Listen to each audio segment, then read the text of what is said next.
الحمد للہ رب العالمین والعاقبۃ للمتقین والصلاة والسلام علی سید المرسلین اما بعد فاعوذ باللہ من الشیطان الرجیم بسم اللہ الرحمن الرحیم پڑھیے الصلاة والسلام علیک یا رسول اللہ وعلی آلک واصحابک یا نبی اللہ الصلاة والسلام علیک یا حبیب اللہ وعلی آلک واصحابک یا نور اللہ۔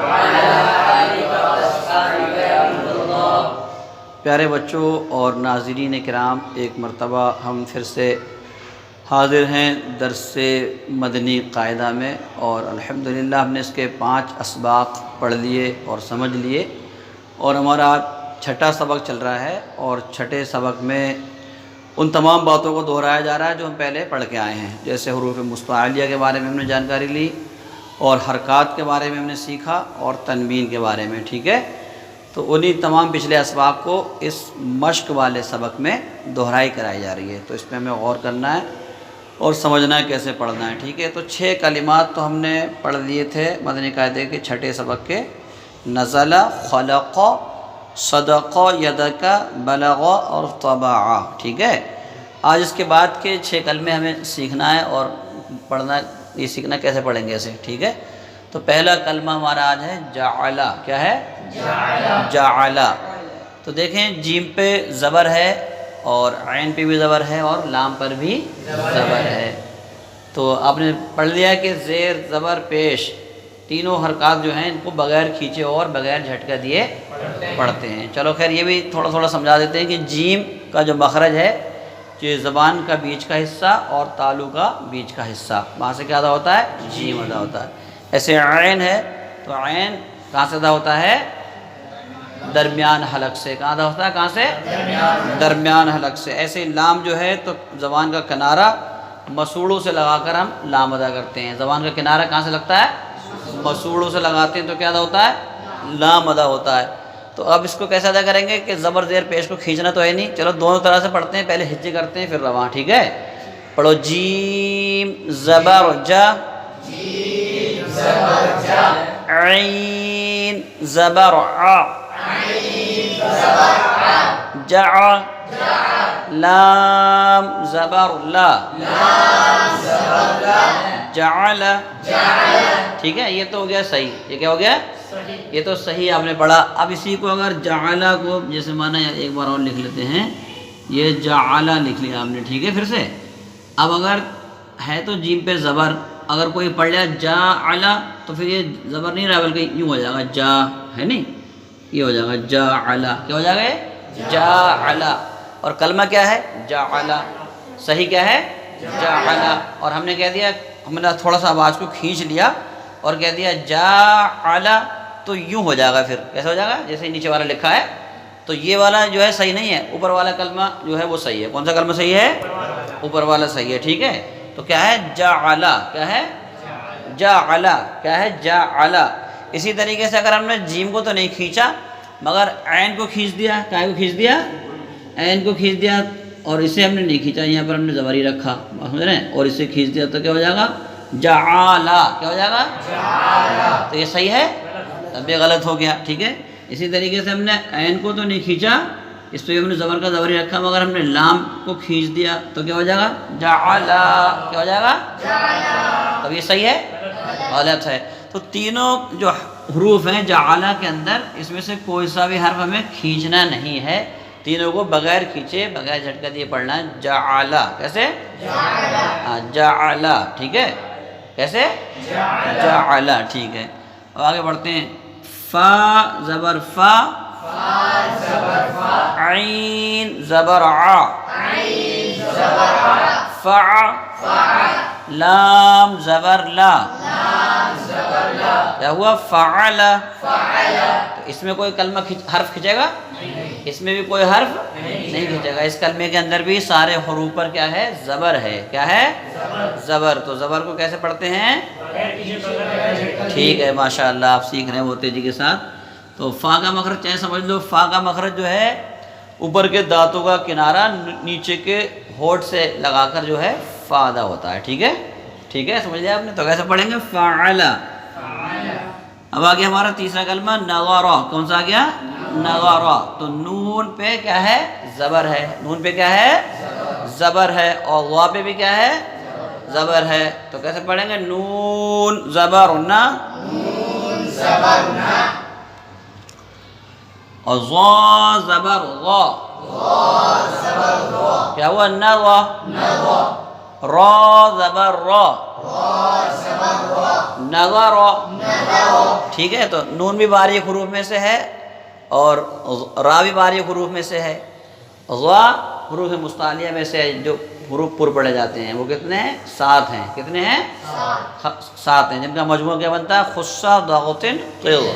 اس میں تو حروف مستعلیہ میں سے قیض میں جو ظا آ رہا ہے، تو ظا یہ حروف مستعلیہ میں سے نہیں پر پڑھا جاتا ہے. کیسا پڑھا جاتا ہے؟ پر پڑھا جاتا ہے. تو اس کو پر پڑھنے کے لیے اس کے جو ہے کیا کرتے ہیں؟ زبان کی جڑ کو اٹھا دیتے ہیں. زبان کی جڑ کو کیا کرتے ہیں؟ اٹھا دیتے ہیں. بات سمجھ رہے ہو آپ؟ زال اور ظا کا مخرج ایک ہی ہے، مگر زال باریک پڑھا جاتا ہے اور ظا پر پڑھا جاتا ہے. زال کو پڑھنے کے لیے زبان کو سیدھا رکھتے ہیں اور ظا کو پڑھنے کے لیے زبان کی جڑ کو اٹھا دیتے ہیں. اور ایک اور اس کے اندر صفت امتیاز جو ہے وہ ہے اطباق. کون سی صفت ہے؟ اطباق. اطباق کا معنی آتا ہے ڈھانپ لینا. کیا معنی آتا ہے؟ ڈھانپ لینا. اور اصطلاح تجوید میں آتا ہے زبان سے تعلق کو ڈھانپ لینا. زبان سے تعلق کو ڈھانپ لینا. جب ہم ظا ادا کرتے ہیں، یہ 4 حروف میں ہے، صاد ضاد طا ظا. ان 4 حروف میں صفت اطباق پائی جاتی ہے. تو جب ان حروف کو ادا کرتے ہیں تو ہم زبان سے تعلق کو یوں ڈھانپ لیتے ہیں. ٹھیک ہے. تو اسی طریقے سے ظا میں بھی ہم ڈھانپیں گے تو یہ ہمارا ظا ہو جائے گا. ظا زبر ظا. بہت سے لوگ اسے زا کی طرح پڑھ دیتے ہیں، کہتے تو لفظ ظا بولتے ہیں اور آواز آتی ہے زا زبر زا. تو یہ زرزراہٹ والی آواز اس کے اندر نہیں آنی ہے. ٹھیک ہے. اس کے اندر زرزراہٹ والی آواز، سیٹی والی آواز نہیں آنی ہے، بلکہ اس سے پڑھیں گے ظا زبر ظا. کیسے؟ ٹھیک ہے. تو یہ پر حروف کو بتا دیا آپ کو. را. اب را کا معاملہ یہ ہے کہ یہ تو کبھی پر بھی ہو جاتی ہے، کبھی باریک ہو جاتی ہے. کبھی کیا ہو جاتی ہے؟ اور کبھی باریک. اگر اس پر زبر پیش ہو تو پر ہو جاتی ہے، اس سے پہلے زبر پیش ہو تب بھی پر ہو جاتی ہے، اس پر زیر ہو تو باریک پڑ جاتی ہے، اس سے پہلے زیر ہو تب بھی باریک پڑ جاتی ہے. تو یہاں پر اس پر را پر کیا ہے؟ زبر ہے. تو کیسی پڑ جائے گی؟ پر پڑ جائے گی. تو پر پڑھنے کا آسان طریقہ ہم آپ کو کئی بار بتا چکے کہ زبان کا اگلا حصہ آپ کو اٹھا کر اور کپ کپاتا ہوا جب ہم رکھتے ہیں تو ہماری را جو ہے پر ہو جاتی ہے. ہماری را کیا ہو جاتی ہے؟ پر ہو جاتی ہے. تو کیسے پڑھیں گے؟ را. کیسے پڑھیں گے؟ را. تو پورا کیا ہوا؟ نون زبر نا، ظا زبر ظا، نظا، را زبر را،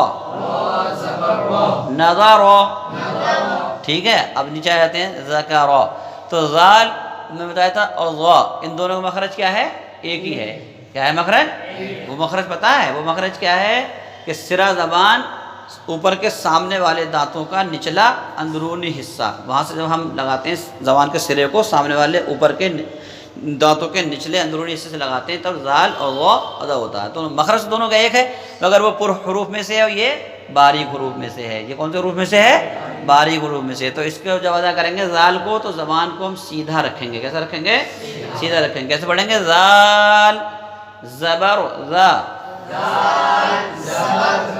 اور کاف بھی باریک حروف میں سے ہے. تو کاف زبر کا، کیا ہوا؟ ذکا. را زبر را، ذکر. تو یہ دونوں تو باریک سے، زال بھی باریک، کاف بھی باریک ہے، را بھی باریک، مگر را کبھی پر پڑا جاتا ہے. کیسے پڑھا جاتا ہے؟ کب پڑھا جاتا ہے؟ جب اس پر زبر ہو. جب اس پر کیا ہو؟ تو یہاں پر را پر زبر ہے تو را کو کیا پڑھیں گے؟ پر پڑھیں گے، یعنی موٹا کر کے پڑھیں گے. کیسے پڑھیں گے؟ را زبر را.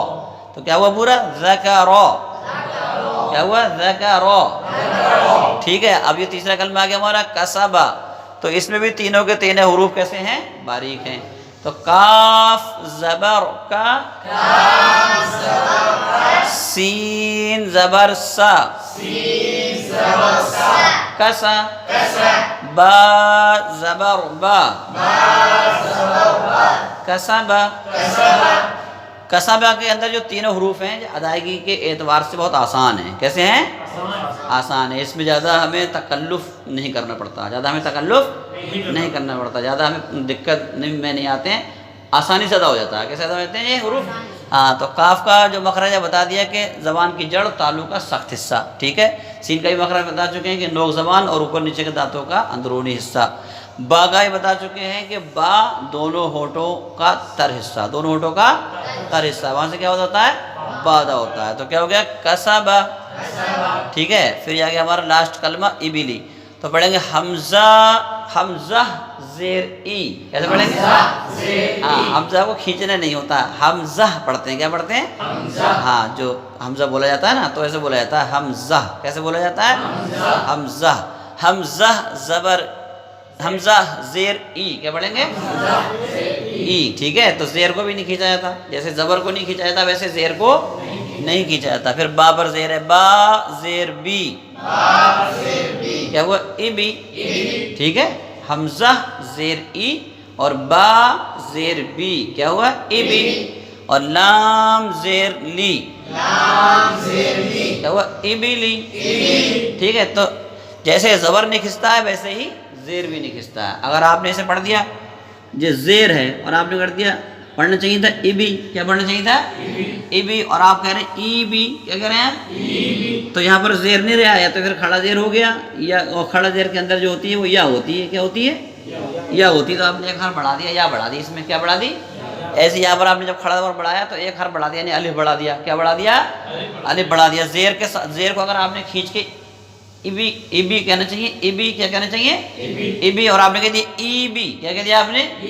تو آپ نے یہاں پر حمزہ کے بعد ایک حرف یا مدہ بڑھا دیا. کیا بڑھا دیا؟ یہ اپنے طرف سے قرآن میں بڑھانا گھٹانا یہ گناہ ہوتا ہے. کیا ہوتا ہے؟ اور بعض صورتوں میں کفر بھی ہو جاتا ہے. بعض صورتوں میں کیا ہو جاتا ہے؟ کفر ہو جاتا ہے. تو اس کا بہت لحاظ رکھ کے پڑھنا ہوتا ہے. تو حمزہ پر زیر ہے اتنا ہی کھینچنا ہے جتنی زیر کی مقدار ہے. بس ہے. بالکل کھنچے گا ہی نہیں، مقدار ہے ہی کہاں. زیر زبر پیش کھنچتے نہیں ہیں، زیر زبر پیش نہیں کھنچتے ہیں. تو یہاں پہ کھینچنے نہیں دینا. اگر آپ نے تھوڑا سا بھی کھینچ کے گیا ای تو پھر یا بڑھ جائے گی. بس سن رہے ہیں آپ؟ ایسے کہہ دیا بی تو پھر یا بڑھ جائے گی. کہہ دیا لی تو پھر یا بڑھ جائے گی. تو یہ یا بڑھنے نہیں دینی. ایسے پڑھنا ہے ای بی لی. ایسے یہاں پر جو آپ نے پڑھا جعل فعل، اگر آپ نے یہاں کھینچ دیا فا، جہاں آپ نے منہ کھولا فا تو ایک الف بڑھ گیا. آپ نے کہا آ تو پھر عین کے ساتھ الف بڑھ گیا. آپ نے کہا لا تو لام کے ساتھ الف بڑھ گیا. تو یہاں بڑھنے نہیں دینا بلکہ بغیر کھینچے پڑھنا ہے. فعل. کیسے پڑھنا ہے؟ فعل. ایسے اگر پیش والی حرکت ہو، مانا اس پر ہم لکھ لیں ابولو. کیا لکھ لیں؟ ابولو. اگر آپ نے یہاں پر حمزہ کو کھینچ دیا اور کہہ دیا او بولو تو یہاں پر کیا بڑھ گیا؟ واو بڑھ گیا. واو کیا بڑھ گیا؟ واو بڑھ گیا. یہ غلط ہو جائے گا کیونکہ واو تو یہاں پر ہے ہی نہیں. واو ہے؟ واو نہیں ہے یہاں پر. بغیر واو کے ہیں سب پہ خالی پیش ہے. تو پیش کو بغیر کھینچے بغیر جھٹکا دیے پڑھیں گے ابولو. اور کسی نے کہہ دیا ابولو تو یہ تو غلط ہو گیا. یہ تو مسئلہ بگاڑ دیا اس نے. تو کیسے پڑھیں گے؟ ابولو. ٹھیک ہے. اور زیر ہے تو ابیلی. سمجھ میں آ رہی ہے آپ کے بات؟ انفرادی طور پر الگ الگ پڑھتے ہیں نا. مفرد جب پڑھتے ہیں تو الف کے ساتھ پڑھتے ہیں. کیسے پڑھیں گے؟ فا. بس سن رہے ہیں؟ جب اس میں زبر لگا دیں گے اب زبر کے ساتھ فا زبر فا. جب ہم اسے مفرد پڑھیں گے تو کیسے پڑھیں گے؟ الف کے ساتھ پڑھیں گے فا. کیسے پڑھیں گے؟ جب زبر لگا دیا پھر ہو جائے گا فا زبر فا. ٹھیک ہے. فا زبر فا. ایسے عین کو پڑھیں گے تو مد لازم کے ساتھ پڑھیں گے عین زبر ع. کیسے؟ فا. ایسے لام کو پڑھیں گے تو اس کو مد لازم کے ساتھ پڑھیں گے لام زبر لا. فعل. اس بات کو بھی دھیان رکھو. بات سمجھ رہے ہیں آپ؟ تو انشاءاللہ تبارک تعالیٰ اس طرح توجہ دیں گے تو وہ دن دور نہیں ہے کہ آپ بہترین قاری قرآن بن جائیں.